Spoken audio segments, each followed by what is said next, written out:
మన VVIT university, absolute discipline, absolute education.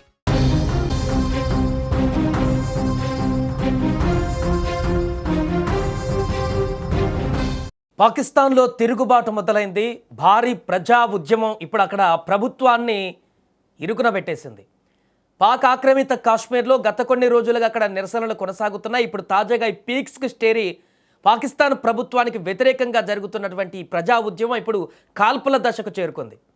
ఘోరమైనటువంటి ఆ ఉద్యమంలో అక్కడ కొనసాగుతున్న నిరసనలలో అక్కడ పోలీసులు కాల్పులు జరపడంతో మరింత ఉద్రిక్తంగా మారింది. ప్రస్తుతం పీఓకేలే అల్లకల్లోలమైనటువంటి పరిస్థితులు ఏర్పడ్డాయి.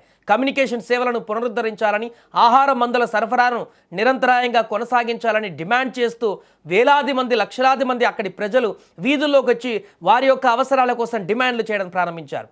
దాంతోపాటు గతంలో కుదిరినటువంటి 38 అంశాల లిఖితపూర్వక ఒప్పందాన్ని అమలు చేయాలని, అరెస్టు చేసిన తమ నాయకులను విడుదల చేయాలంటూ అక్కడి ప్రజలు డిమాండ్ చేశారు. Jammu Kashmir joint Awami action committee నేతృత్వంలో జూలై 3, 4 తేదీల్లో ప్రారంభమైనటువంటి ఈ నిరసనలు ఇప్పుడు పతాక స్థాయికి చేరుకున్నాయి.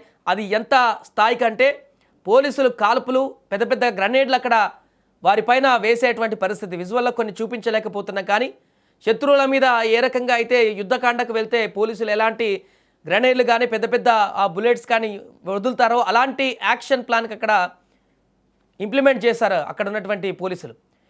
యాక్షన్ కమిటీ పిలుపు మేరకు ముజఫరాబాద్, రావల్కోట్, మీర్పూర్, ధాద్యాల్, దేరాకోట్, 0 పాయింట్, తియాత్రి నోట్, సరోరా ప్రాంతాలలో భారీగా నిన్న నిరసన కార్యక్రమాలు చేశారు ప్రజలంతా కూడా. ఆ ఆన్బు ప్రాంతంలో ప్రదర్శనకారులపైన పోలీసులు, రేంజర్స్ బలగాలు టియర్ గ్యాస్ షెల్లింగ్స్ జరపడంతో పాటు కాల్పులకు తెగబడ్డారు.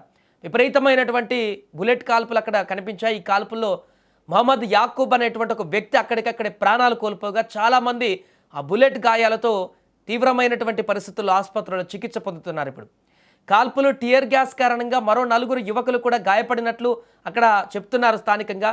యాక్షన్ కమిటీ నాయకులు షౌకత్ నవాజ్ మీర్ సహా అరెస్టైన వారందరినీ విడుదల చేయాలంటూ, మృతదేహాలను కుటుంబాలకు అప్పగించాలని నిరసనకారులు ఇప్పుడు మళ్ళీ డిమాండ్ చేస్తున్నటువంటి పరిస్థితి ఏర్పడింది.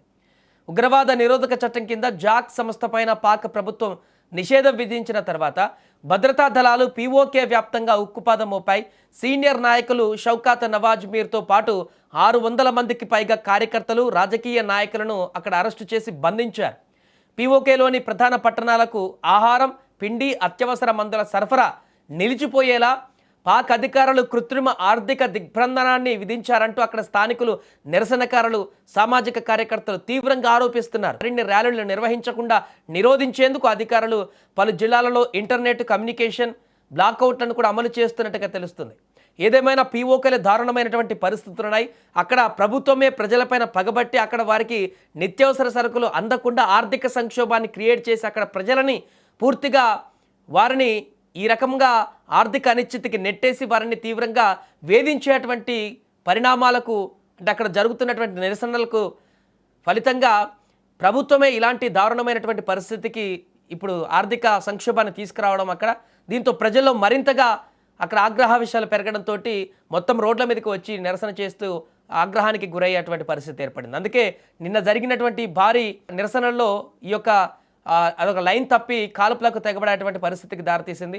సో అక్కడ నిరసనకారులు కూడా రాళ్లతోటి వారు ఉన్నటువంటి పోలీసుల కాల్పులు జరిపినప్పుడు రాళ్లతో కూడా వీళ్ళు సమాధానం చెప్పడం జరిగింది. ఏదేమైనా పీఓకేలు ప్రస్తుతం అయితే తీవ్ర ఉద్రిక్త పరిస్థితులు నెలకొంది. అక్కడ నిత్యము ఎప్పుడు ఏం జరుగుతుందో తెలియనటువంటి ఒక ఆందోళన అయితే నెలకొంది.